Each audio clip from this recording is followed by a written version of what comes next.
Tomen su lugar, hermanos, por favor. Hechos capítulo 8.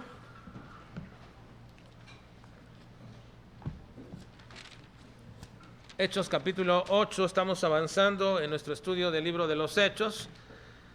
La semana pasada no pude darle continuidad a este tema debido a que estuve fuera la semana pasada en una actividad también donde el Señor nos permitió predicar la palabra en otra iglesia, pero quiero dar la continuidad a nuestro tema en el tema general de nuestro capítulo 8, movilizándonos en el servicio de Dios.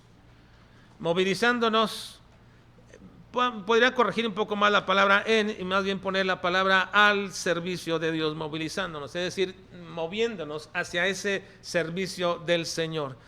La semana antepasada que comenzamos con este capítulo, vimos los primeros 3 versículos y hablamos de que muchos se movilizan al servicio de Dios con un celo equivocado. Un celo equivocado. Y hoy veremos que hay que movilizarnos con un celo evangelístico, es el celo correcto.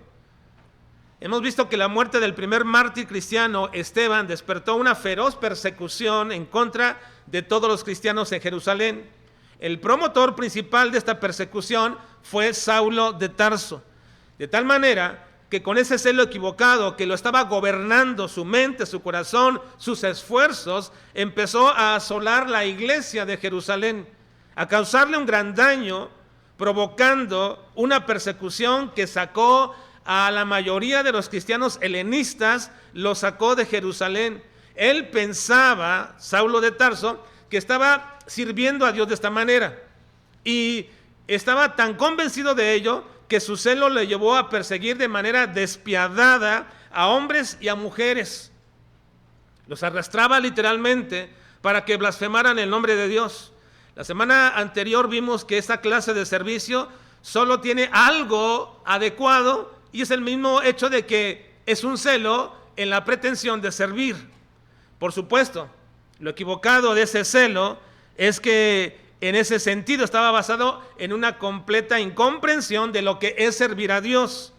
Y sobre todo estaba basado en las intenciones personales que tenía Saulo. Él amaba y guardaba la religión de sus padres. Así que en ese celo él protegía la tradición que él tenía.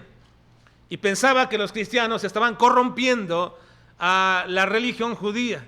Y como avanzaban y crecían más, y en Jerusalén era grande el número de la gente que se convertía, pero no solamente de la gente común del pueblo, sino que incluso gobernantes y sacerdotes también lo hacían. Entonces Saulo se llenó de un celo por resguardar la religión y la tradición de sus padres.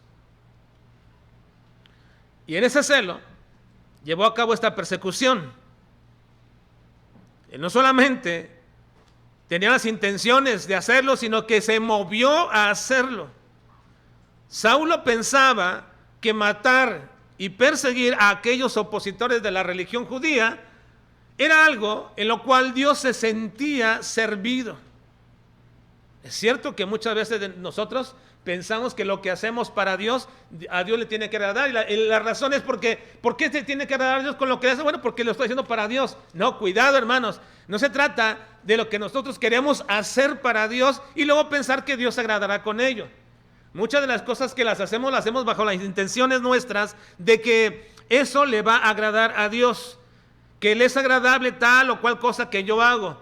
Pero ¿de dónde sacamos tal situación? Bueno, lo único es de la percepción personal de que como lo hago para Dios, entonces Dios lo tiene que agradecer. Es como cuando en ocasiones pasadas hablábamos acerca de esto y en mucho tiempo, que por cierto ya tenemos mucho tiempo que no tenemos cantos especiales, de ahí invitamos a algunos que puedan hacerlo, pero teníamos este punto donde la gente de pronto quería cantar improvisadamente, pasar y servir, y decía, ¿y ya ensayaste? No he ensayado, pero si te lo sabes, más o menos. Y luego entonces, ¿por qué quieres cantar? Bueno, pues es para Dios. Y como es para Dios, pues voy a hacer así. Cuidado, hermanos. No es todo lo que queremos hacer para Dios que es agradable a Dios. En el caso de Saulo, estaba movido por un celo, de tal forma que su celo lo llevaba a matar y a perseguir a cristianos, hombres y mujeres, y no importara lo que sufriera, él quería que blasfemaran y que dejaran ese sectarismo que él pensaba que tenían. Y con ello también ese celo estaba equivocado, porque el mismo hecho de que quería servir a un Dios santo, evidentemente esa santidad no se manifestaba en la manera que estaba sirviendo. Ahora, no era el único, ni ha sido el único hasta ahora. En toda la época de la historia ha habido hombres, mujeres, sectas, grupos que creen que sirviendo a Dios o que sirven a Dios persiguiendo a otros cristianos. Hubo en toda la época de la historia, durante el tiempo de la Reforma, lo probamos la anterior vez, en el hecho de que muchos grupos, muchos dirigentes reformistas o reformados persiguieron a otros cristianos y los mataron y los querían exterminar. Y pensaban que con esto servían a Dios. Pero no son los únicos. Aún en nuestro tiempo y dentro de nuestra iglesia, mucha gente piensa que sirve a Dios cuando le pone tropiezos a otros cristianos, cuando los critica, cuando en lugar de orar piensan que sirven a Dios haciendo esto o aquello que perjudica al cuerpo de Cristo, no beneficia, y siguen suponiendo que eso es agradable a Dios. Es una equivocación. Cuidado con el celo equivocado. Ahora, nuestro tema general, hermanos, del capítulo 8 es movilizándonos a servir al Señor. Y algo que puntualizamos la semana pasada fue el hecho de que nadie se puede movilizar sin un celo verdadero. De hecho, el celo, en su explicación misma, implica un movimiento a hacer algo en el convencimiento de que lo que haces es real y es verdadero y es correcto. El celo en sí mismo no es un solo pensamiento. El celo es una convicción que te mueve a hacer algo. En el caso de Saulo, a hacerlo de manera equivocada, como fue que lo hizo en aquella persecución. Así que el celo manifiesta una movilización, y nadie puede decir que tiene un celo por el Señor o por su obra y permanecer quieto, expectante ante todas las circunstancias y de manera también estática. Es incomprensible eso. No puedes tener celo por el Señor manteniéndote ahí estático. Así que es incomprensible que alguien manifieste esto, pero en ello no existe un celo. Lo que debemos tener cuidado es no permitir que el celo equivocado, de forma sutil, nos lleve a asumir actitudes y acciones que no glorifican ni honran a Dios, sino que en ese celo dañan al cuerpo de Cristo. El celo de Saulo de Tarso era equivocado, y sin embargo, él creía que servía a Dios. Cuidémonos de esto. Pero ahora veremos en esta segunda parte, en la consecución de nuestro estudio, un celo diferente, con el cual sí podemos saber verdaderamente, y podemos saberlo, que estamos sirviendo a Dios. Y es el celo evangelístico. El celo evangelístico. Vayan por favor, hermanos, conmigo al versículo 4 y leeremos del versículo 4 al versículo 8. ¿Lo tienen? Hermanos, ¿listos? Vamos a leer juntos. Dice: pero los que fueron esparcidos iban por todas partes anunciando el evangelio. Entonces Felipe descendió a la ciudad de Samaria, les predicaba. La gente unánime escuchaba atentamente cosas que decía Felipe, oyendo y viendo las señales que hacía, porque muchos que tenían espíritus inmundos salían estos a grandes y muchos paralíticos y cojos eran sanados, así que había gran gozo en aquella ciudad. Hasta ahí será nuestro tema de esta mañana, hasta estos versículos. En el siglo II, hermanos, una época de mucha persecución para la iglesia, y que derivó en la muerte de miles o de cientos de miles de cristianos a manos del Imperio Romano, Tertuliano, llamado o conocido como un padre de la iglesia, escribió una carta dirigida a los cristianos que estaban presos esperando su muerte, su martirio. En esa carta, Tertuliano escribe de manera enérgica a los creyentes a mantenerse firmes en la profesión de su fe. Les escribe enérgicamente a no claudicar, a no dar la media vuelta y a mantenerse fieles en lo que han creído. En esta carta enérgica de Tertuliano, pero también con una empatía hacia lo que sabía que les esperaba a estos fieles hermanos que estaban a punto de morir, pero primero ser martirizados con el propósito de hacerlos blasfemar. Las maneras como iban a morir y las formas en que serán martirizados es realmente muy trágico y triste. Uno puede ver estos relatos tan terribles, que hoy lo que sucede, hermanos, con mucha de nuestra violencia no está de más. Lo que hoy sucede, lo que hoy pasa con tanta depravación y con tanta maldad y tanta forma tan terrible como algunos cometen hoy actos tan depravados y matan a personas, no está lejos de aquellas épocas tampoco. Era terrible lo que iba a suceder a estos hermanos cristianos, y Tertuliano les escribe una carta enérgica, pero a la vez con una empatía hacia lo que estaban esperando en estos momentos los fieles hermanos a punto de morir, y les anima a mantenerse fieles de esta manera hasta el último momento. Y en esta carta les menciona un dicho que ha pasado por toda la historia como una especie de aliento en todas las épocas de la historia de la iglesia para mantenernos firmes y fieles a Dios, sabiendo que lo que va a ocurrir tenía un propósito muy especial. Tertuliano les dice a estos cristianos: la sangre de los mártires, les dice, deben recordar, la sangre de los mártires es la semilla para que nazcan nuevos cristianos. Y con ello estaba tratando de decirles que mientras más el imperio romano mataba a los cristianos, esto servía como un abono para que surgieran otros nuevos cristianos. Vimos en los capítulos anteriores, al inicio del libro de los Hechos, cuando estudiamos esto, que cuando perseguían, crecían más. Los perseguían y crecían de pronto, así que dijeron, bueno, no nos conviene estar persiguiéndoles, y pensaron en otra forma de tratar de oponerse al cristianismo. De hecho, esto sucedió en el Imperio Romano. Llegó un momento en el siglo III con Constantino, que sabiendo que ya era innumerable la cantidad de cristianos, que por más que les perseguían y más les perseguían y más crecían los cristianos, entonces dijo, bueno, ya no podemos perseguirles. Hagamos ahora algo más sutil que detenga todo esto. Hagamos al cristianismo religión del imperio. Y con ello, y con ese decreto que hizo, evidentemente dio un golpe fuerte al cristianismo nominal, pero no al verdadero cristianismo. Así que en esta carta Tertuliano los anima a mantenerse firmes, diciéndoles: lo que ustedes van a sufrir simplemente servirá como un abono para que otros cristianos más surjan y se multipliquen, de tal manera que la persecución de creyentes lo único que hizo fue precisamente implementar lo que ya era un plan del Señor: esparcir el evangelio por todas partes. Les había dicho a los creyentes de Jerusalén que fueran testigos suyos en Jerusalén, en toda Judea, en Samaria y hasta lo último de la tierra. Pero ser testigos implicaba algo muy importante en aquellas épocas. Ser testigos no es lo que hoy hacemos de pronto, ir a repartir un folletito o hablar a una persona y que nos digan no, y de pronto nos sentimos mal y decimos ya mejor no. Ser testigos en aquella época era realmente arriesgar la vida.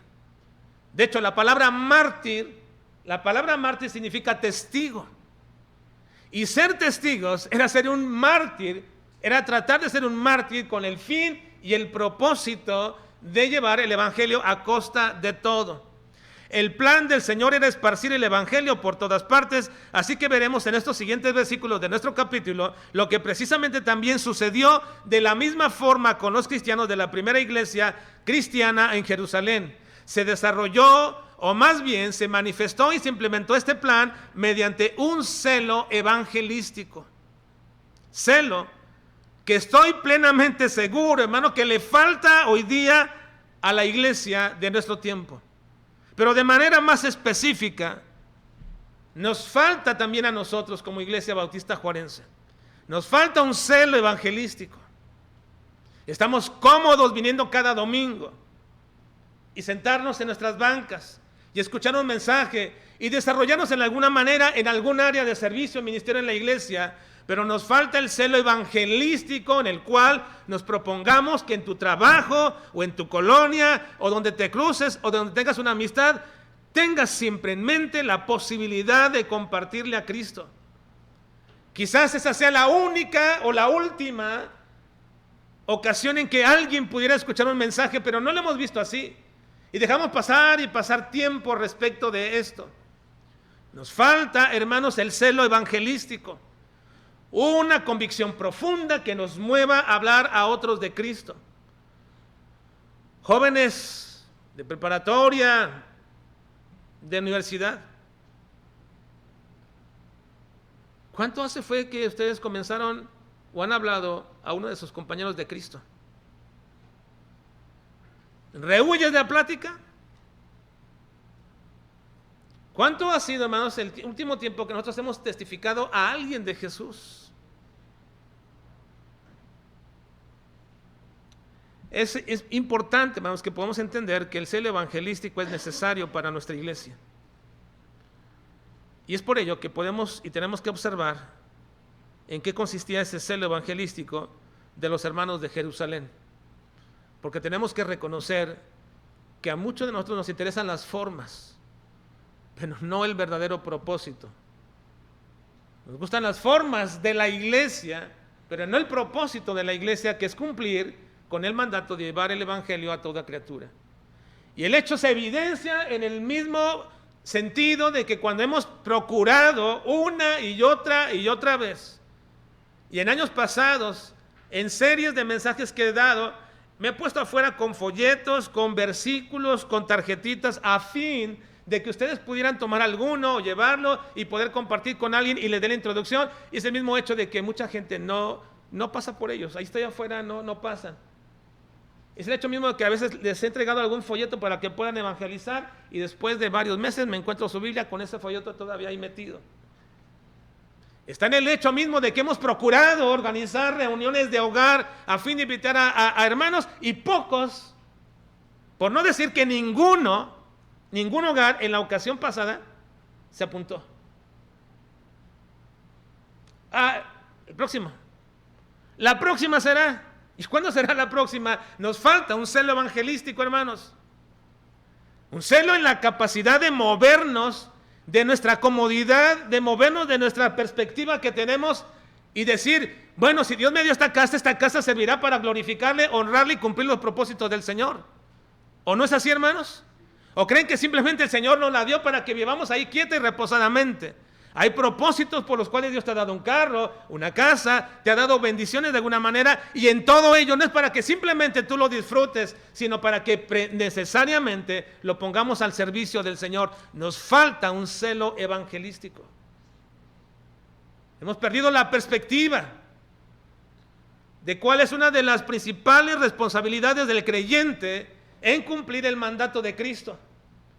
No de amarnos unos a otros, y no de tolerarnos unos a otros, y no de invitarnos unos a otros a tener tiempo de comunión, sino el verdadero propósito de la iglesia es el compartir el evangelio de Cristo. Ser testigos. Y si con ello tenemos que sufrir el martirio, y no a la manera de aquellos, sino a la manera actual, entonces hagámoslo, porque somos testigos de Cristo. Así que, hermanos, estoy seguro que le falta a nuestra iglesia desarrollar un celo evangelístico. ¿En qué consistía ese celo evangelístico de los hermanos en Jerusalén? Bueno, vean el versículo 4, por favor, hermanos. Versículo 4. Dice: pero los que fueron esparcidos iban por todas partes anunciando el evangelio. Una vez más. Pero los que fueron esparcidos Iban por todas partes anunciando el evangelio. La persecución, hermanos, iniciada contra los hermanos de Jerusalén fue iniciada por las autoridades religiosas judías. Su propósito era destruir la fe de esta nueva secta y apagar ese conato de incendio que les parecía que se había convertido esta nueva religión. Nuestro texto comienza con una preposición muy importante que nos da siempre el contexto del por qué o a qué se está refiriendo. Es importante las palabras. Y aquí hay una palabra muy importante que debemos entender, hermanos. Comienza con una pequeña palabra. Comienza diciendo, pero. Así que entonces lo que trata de comunicarnos es el hecho de que a pesar de las circunstancias que se estaban viviendo y de las condiciones que se estaban teniendo en ese momento, a pesar de todo eso, hubo un pequeño cambio y contraste a la preocupación, al dolor, a la aflicción de corazón que había en todos. Dice, pero. El versículo 1 nos dice por qué es este pero. ¿Por qué es este pero? Vean el versículo 1. Dice, y Saulo consentía en su muerte, la muerte de Esteban que ya analizamos. En aquellos días hubo una gran, la palabra gran explica de manera qué tan radical y tan fuerte fue esta persecución.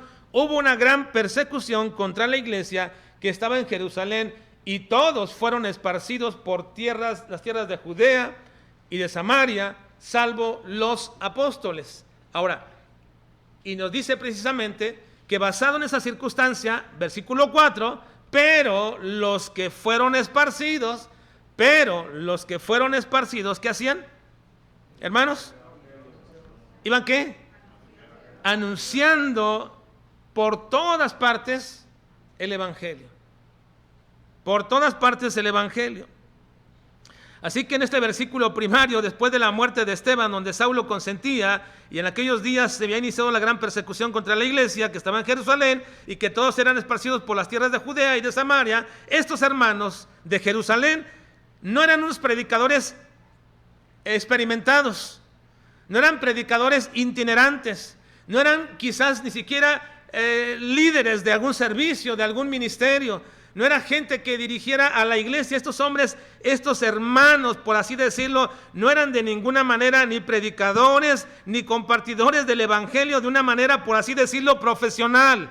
Simplemente estos hermanos habían experimentado una transformación en su propia vida a través del mensaje del evangelio y habían creído en Jesucristo como el verdadero Mesías, el Hijo de Dios. Y eso no es cualquier cosa para ese momento como lo pudiera ser para hoy en muchos que de pronto decimos, bueno, sí creen en Cristo, todo el mundo dice creer en Cristo. No, en aquel tiempo creer en Cristo, manifestar en Cristo era ser quitado de la religión judía, de la religión de sus padres, ser desechado, puesto como un apóstata, sacado de sus posesiones, era ser prácticamente echado fuera de todo el entorno que era su vida.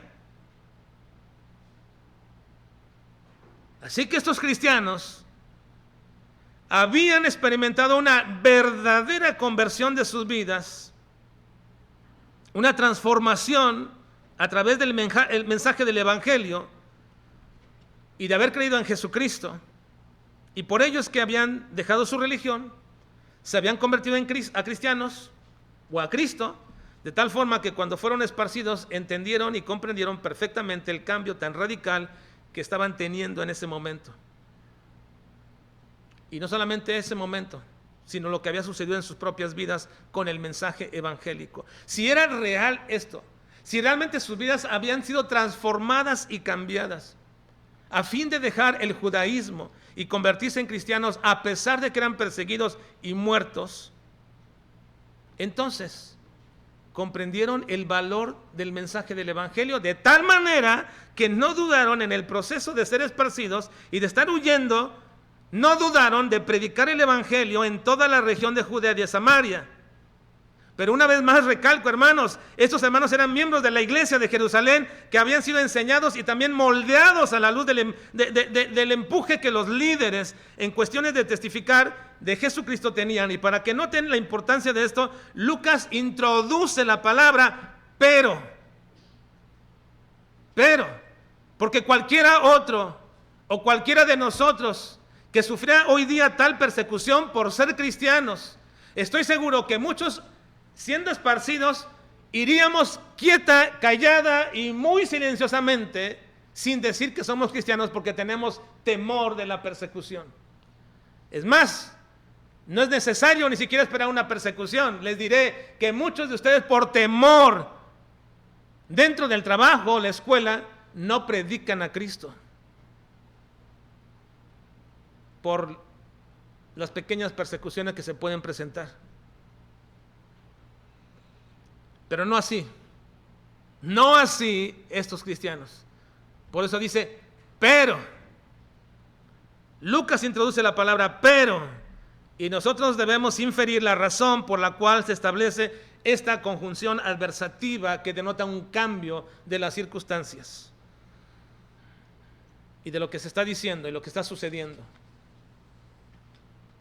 En cuanto a los hechos que están aconteciendo, ¿cuál era ese nivel de entendimiento acerca de la importancia del mensaje evangélico que los había llevado a una profunda convicción por la cual ellos no dudaban, por donde quiera que iban, de anunciar y de predicar el evangelio? No dudaron. Fueron esparcidos, fueron echados fuera, pero en el transcurso y en el caminar no se escondieron. No se quedaron callados, anunciaban el evangelio por donde quiera que iban. ¿En dónde radicaba ese nivel de entendimiento acerca de la importancia del evangelio que nosotros quizás hemos perdido hoy día? Hemos perdido el interés y el valor del mensaje que nos fue predicado en algún tiempo. Estoy casi seguro que muchos de ustedes han olvidado aquella ocasión o todo lo que llevó y todo lo que encerró ese momento que ustedes fueron llevados a la persona de Cristo mediante el evangelio. Estoy casi seguro que muchos quizás lo han perdido, está diluido allí en su historia, en su mente, ese momento. Pero estos cristianos no. La persecución era férrea, era difícil. Estaban huyendo de Jerusalén, pero por donde iban, predicaban y anunciaban el evangelio. ¿Es ese un celo evangelístico? No, hermanos. El celo evangelístico es la convicción profunda de que lo que crees te moviliza a hacer algo. ¿Crees realmente tú en el Señor? ¿Crees realmente que estás en el evangelio verdadero, hermano? ¿Creen realmente que ustedes están en el evangelio verdadero? Miren, si nos cuesta difícil decir sí o amén, ¿cuánto más nos costará entonces publicarlo, hermanos? ¿Ustedes creen que están en el evangelio verdadero? Entonces, ¿qué nos falta para moverlos a predicar ese evangelio? El celo evangelístico. ¿Y en qué consistía ese celo evangelístico que estos cristianos, a pesar de las persecuciones, no dudaron en predicarlo por donde quiera que iban? Por donde quiera. No dudaban en anunciar el evangelio por donde quiera que ellos iban. ¿En qué consistía este celo evangelístico? Bueno, no nos lo dice el pasaje, pero lo voy a extraer del pensamiento general de las Escrituras. Lo que sí es seguro es que estos creyentes tenían celo evangelístico. Eso es seguro. Porque por donde quiera que iban, anunciaban el evangelio. Eso no es otra cosa más que un celo evangelístico. No le puedes llamar de otra manera, de otra forma. Porque el celo te moviliza. Y el celo evangelístico te moviliza a hablar del evangelio de Cristo a otras personas. ¿De dónde proviene ese celo evangelístico? Bueno, proviene por la causa de creer verdaderamente en Jesús. Creer verdaderamente en Jesús. Ellos no lo negaron, ni tampoco se escondieron, sino que seguían manifestando que ellos eran cristianos y le daban precisamente al Señor la gloria, la honra y predicaban acerca de Jesucristo. El celo evangelístico proviene de una verdadera fe o creencia en el Señor Jesús. Y esa verdadera fe y creencia en Jesús entiende el gran compromiso que tiene de nunca negar al Señor frente a nadie. Es vergonzoso, hermanos, que alguien cuando te pregunte de Cristo te des la vuelta o diluyas el momento, o lo cambies la conversación, estás negando al Señor. Dice Lucas 12, 8 al 9. Os digo, lean por favor, hermanos.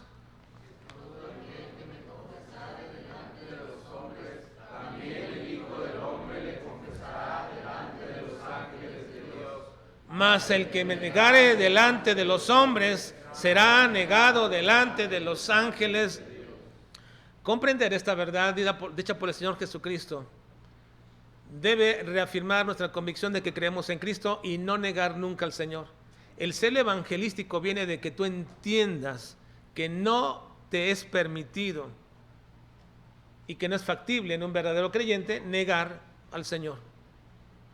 Ahora, si lo niegas, evidencias que no crees en Él, y por lo tanto el Señor te negará delante de los ángeles.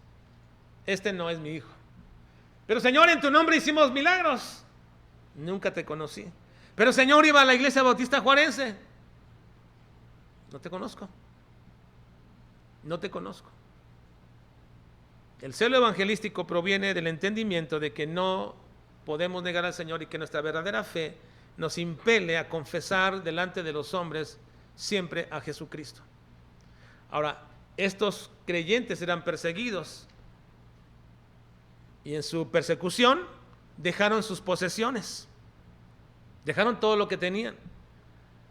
Así que cuando fueron esparcidos, iban por todas partes ellos llorando y lamentándose de lo que habían dejado atrás.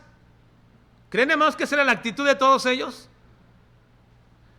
Me parece, hermanos, que hoy día nos aferramos más a las cuestiones de la vida, cada vez más y cada vez más y cada vez más, e implementamos la mejor manera de tener y mantenernos muy arraigados a esta vida. Si ya puedo tener una casa, puedo tener dos, puedo tener tres, y puedo tener más cosas, y puedo tener más posesiones, y esas acciones nos hacen arraigarnos cada vez más a esta tierra. De tal manera que te diré una cosa, que el día que comiences a perder alguna de esas cosas, comenzarás a llorar y a frustrarte. Porque piensas que lo importante en esta vida es lo que tú has obtenido en esta vida. Y te diré también otra cosa, que el día que el Señor te tenga que llamar a su presencia, es muy probable que estés pensando, ¿y todo esto que he logrado, para quién será? Dijo uno de los mártires modernos, hermanos, en la selva entre Brasil y Paraguay, o esa parte de los mártires que fueron muertos ahí, los misioneros, Jim Elliot, uno de ellos, dijo: vive de tal forma, vive de tal manera, que cuando mueras no tengas nada más que morir. Simplemente.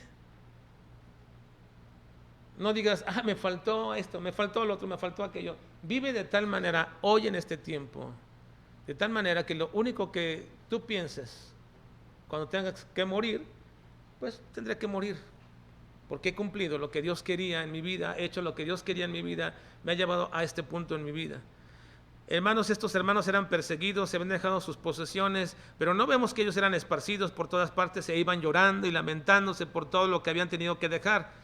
Eran creyentes con un verdadero celo evangelístico, que comprendían que si predicar a Jesucristo implicaba tener que dejar muchas cosas, entonces lo harían. En Mateo 19, versículo 27 al 29 dice lo siguiente. Leamos. Entonces, respondiendo Pedro, le dijo: he aquí, nosotros lo hemos dejado todo y te hemos seguido. ¿Qué pues tendremos? Y Jesús le dijo: de cierto os digo que en la regeneración, cuando el Hijo del Hombre trono de su gloria, vosotros que me habéis seguido, también os sentaréis sobre 12 tronos, para juzgar a los 12 tribus de Israel. Y cualquiera que haya dejado casas, o hermanos, o hermanas, o padre, o madre, o mujer, o hijos, o tierras, por mi nombre, recibirá 100 veces más y heredará la vida eterna. Fíjense, hermanos, que estos creyentes Habían entendido perfectamente que lo importante no es lo que tenemos aquí en la tierra, sino lo que nos espera en el cielo. No es lo que tenemos aquí, lo que hemos logrado, sino lo que está por venir.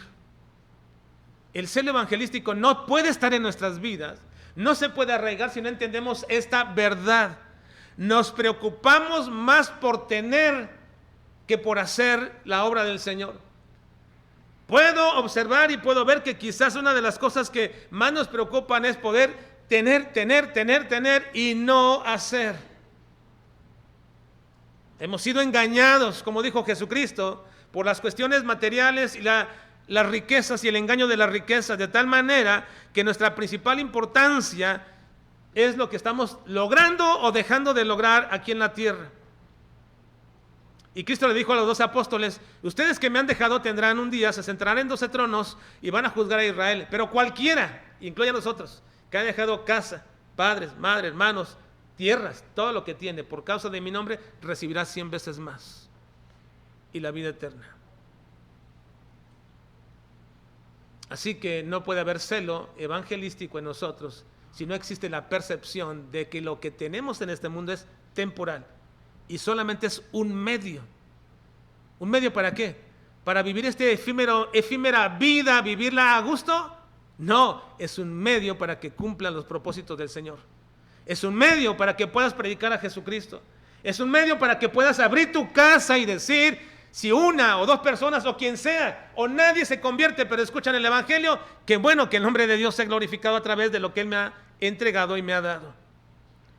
Porque no te aferras a las cosas de este mundo como si fueran permanentes y como si fueran realmente tuyas. Dios te las ha dado con un propósito.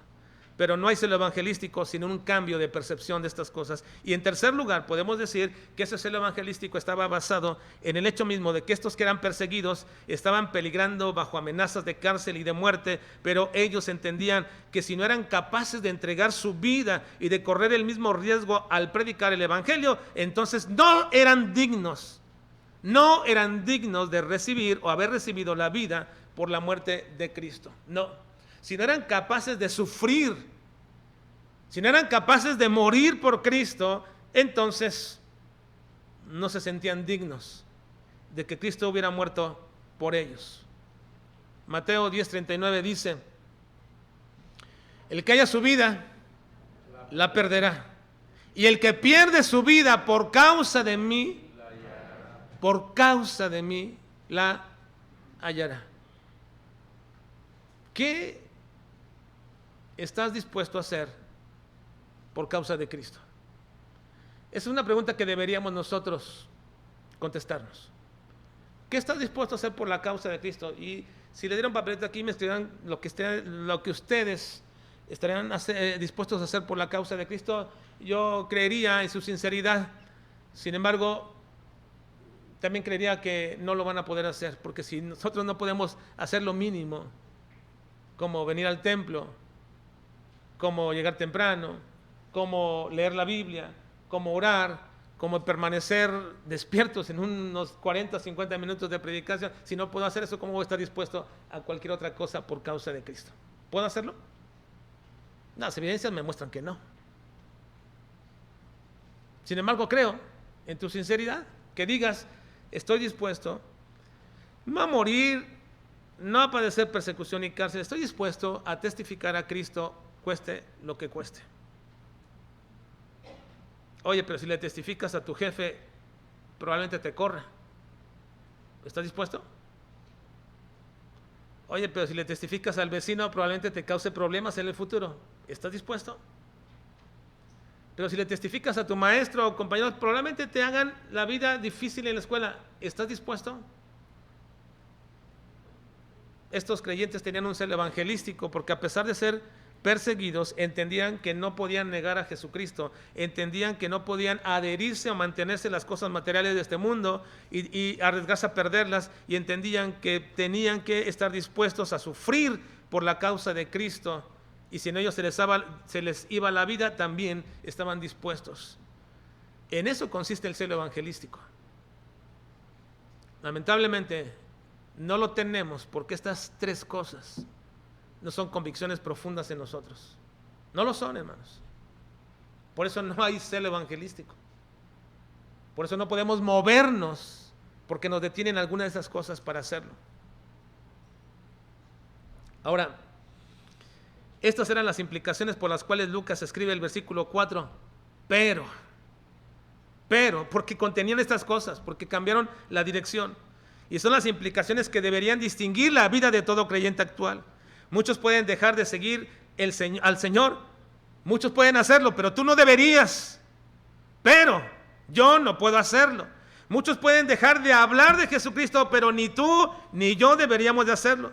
Muchos pueden transigir con el Evangelio, pero ni tú ni yo deberíamos hacerlo. No creo, hermanos, que exista ninguna condición o falta de disposición para que nosotros podamos, bajo cualquiera de los métodos u oportunidades que se presentan para el desarrollo del evangelismo dentro de nuestra iglesia, que lo estemos pensando demasiado. Simplemente es que no queremos hacerlo. Simplemente es que nos mantenemos estáticos. Simplemente es porque nos falta un verdadero celo en la obra evangélica o evangelística, cuyo propósito es glorificar y servir a nuestro Dios. Ahora quiero que noten, para culminar esta mañana, hermanos, los siguientes versículos de nuestro texto, y que precisamente nos servirán para introducción a la próxima ocasión. Versículos 5 al 8, vean por favor, 5 al 8. Dice: entonces Felipe descendió a la ciudad de Samaria, predicaba a Cristo, y la gente unánime escuchaba atentamente las cosas que decía Felipe, oyendo y viendo las señales que hacía, porque de muchos que tenían espíritus inmundos salían, dando grandes voces, y muchos paralíticos y cojos eran sanados. Así que había gran gozo en aquella ciudad.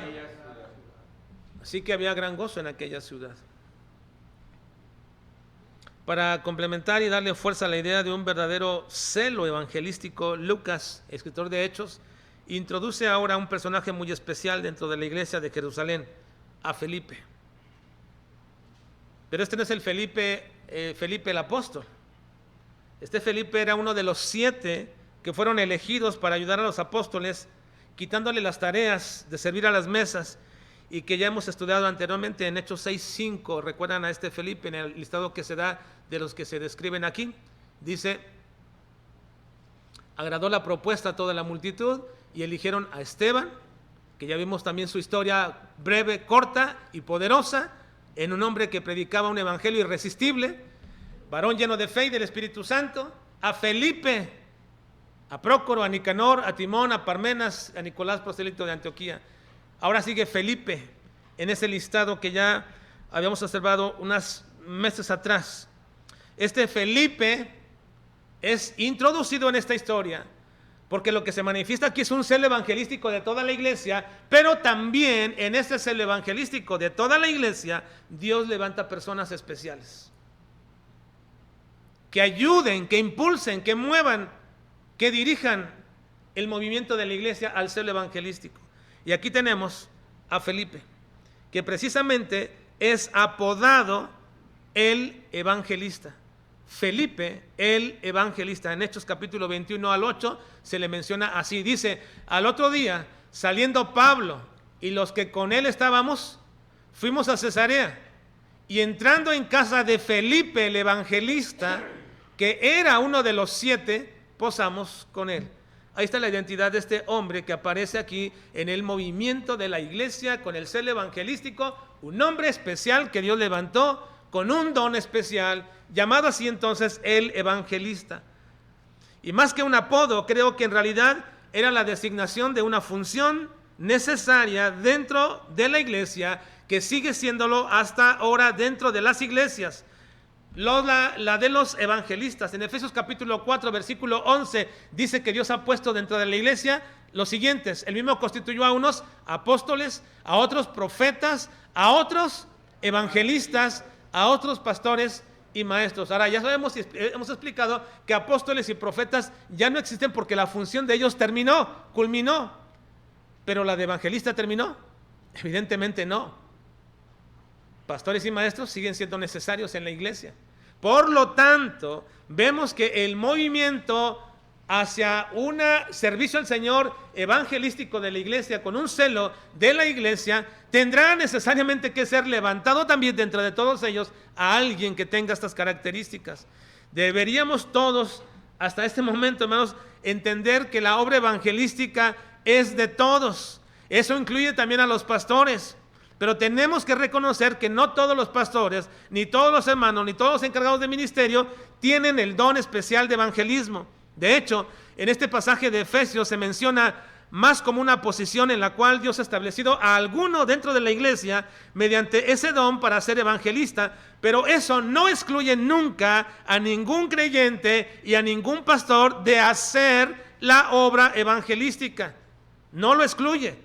De hecho, Pablo le dice a Timoteo que cuando él realice su ministerio no se olvide de hacer la obra evangelística. En 2 Timoteo capítulo 4 versículo 5 dice: pero tú sé sobre en todo, soporta las aflicciones, haz obra de evangelista, cumple tu ministerio. Ahora bien, Felipe, siendo perseguido junto con toda la demás iglesia, la gente de la iglesia había llegado a Samaria. Muy probablemente la Samaria que aquí se refiere sea Sicar, porque Samaria no es una ciudad, Samaria es una región, pero no nos dice a dónde llegó, a qué ciudad. Pero es muy probablemente que sea la ciudad donde Jesucristo mismo había anunciado el evangelio, que él era el verdadero Mesías, y se le había dicho a la mujer samaritana. ¿Recuerdan? Había entrado a la ciudad de los samaritanos, aquella ciudad Sicar, y ahí le predicó, y en aquella ciudad, toda la ciudad creyó. En aquel tiempo, en aquel momento, en lo que Jesús decía. Ahora, ahí llegó, cualquiera que haya sido la ciudad, pero llegó a Samaria, a la región, y comenzó a predicar. ¿Cuál era el tema de la predicación de Felipe el evangelista? ¿Cuál era, hermanos? Ahí lo dice en el versículo. ¿Cuál era el tema de la predicación? Versículo 4, perdón, 5. Entonces Felipe, descendiendo a la ciudad de Samaria, ¿qué, hermanos? Les predicaba a Cristo. Les predicaba a Cristo. El tema de Felipe el evangelista era más específico que todos los temas de los demás predicadores, apóstoles. Él les predicaba a Cristo. También lo hacían los apóstoles. Y aun cuando todos ellos hablaban de Cristo y probaban que él era el verdadero Mesías, Felipe, como un evangelista, se centraba en la persona de Cristo y de su obra. Y como veremos más adelante en las próximas enseñanzas, cuando lleguemos al caso de Felipe y el eunuco, veremos que esa era la razón precisamente de Felipe, el poder predicar a Jesucristo, y por eso era apodado el evangelista, porque él tomaba la persona de Cristo y les indicaba a las personas la importancia de la persona de Cristo a través de la obra que él había hecho. Así que entonces Felipe no se entretuvo ni entretuvo a sus oyentes en Samaria con denuncias en contra del mago que tanto tiempo les había embrujado, que vamos a ver la semana que viene, ni tampoco con denuncias en contra del Sanedrín que estaba persiguiendo a los cristianos, ni tampoco nos entretuvo con un mensaje sentimentalista y lleno de compasión hacia los que tenían tantas enfermedades corporales y mentales que venían a Felipe para ser sanados. No los entretuvo con esa clase de mensajes, sino que su mensaje, sin desviarse, era solamente Cristo. Porque ese es el mensaje que debemos preponderar: Cristo. No la iglesia, Cristo. Es el mensaje evangélico. Es el mensaje que debemos mantener siempre. Nunca dejemos este mensaje. Cristo es el mensaje principal. Si dijiste muchas cosas, pero no mencionaste a Cristo, ni su obra, ni su persona, no hemos hecho la obra evangelística. Quizás has hecho una obra de traer adeptos, de buscar gente que has persuadido para venir a la iglesia. Quizás has hecho ese tipo de obra, pero no la obra evangelística. Lo más importante para la vida de una persona, por encima de sus necesidades de asistir a la iglesia, es Cristo. Ponlo como lo más importante por encima de su familia. Predícales a Cristo de esta forma. Cristo es más importante que tu familia, que tu esposa, tu esposo, que tu madre o padre. Cristo es lo más importante. Si no preponderas la persona de Cristo por encima de todas esas cosas, no estamos predicando a Cristo. De tal manera que el mensaje evangélico, que prepondera a Cristo como lo más importante, lo más grande, debe estar siempre nuestro mensaje evangelístico. Como decía el apóstol Pablo en 1 Corintios 2:2, pues me propuse no saber entre vosotros cosa alguna, sino ¿a quién? A Jesucristo y a este crucificado. ¿Te parece que es un mensaje tan sencillo hablar de que Cristo murió en una cruz y explicarles por qué tuvo que morir Cristo en una cruz? ¿Te parece que es muy sencillo? Pues así de sencillo, entonces pregónalo y diles. Aun cuando digan, ya lo sé, lo conozco, no importa, díselos, porque ese es el mensaje evangélico. El celo evangelístico es una, y quizás la más importante forma como todos podemos servir al Señor y movernos a servir al Señor. Pidamos entonces al Señor poder para hacerlo. Pidamos al Señor capacidad para desarrollar el celo evangelístico, porque será la única manera y la única forma de movilizarnos para servirle. Si no tienes un celo evangelístico, no vas a hablar de Cristo. Te mantendrás como ha sido la semana pasada, antepasada, el mes pasado, el año pasado y hace 10 años, sin hablar de Cristo. La próxima ocasión, si Dios nos permite, veremos cómo es que ante la presentación del mensaje evangélico correcto, y algunos al no entenderlo bien, puede ser que desarrollen una aparente fe que no los va a salvar. Que pueden ser que se crean cristianos y no lo son. Que pueden pensar que son salvos y en realidad están condenados. Y a pesar de que escuchen a predicadores que hablan y transmiten correctamente el evangelio, como lo hacía Felipe, esa supuesta fe se desarrolla en algunos. Y lo veremos la próxima semana. Vamos a orar, por favor.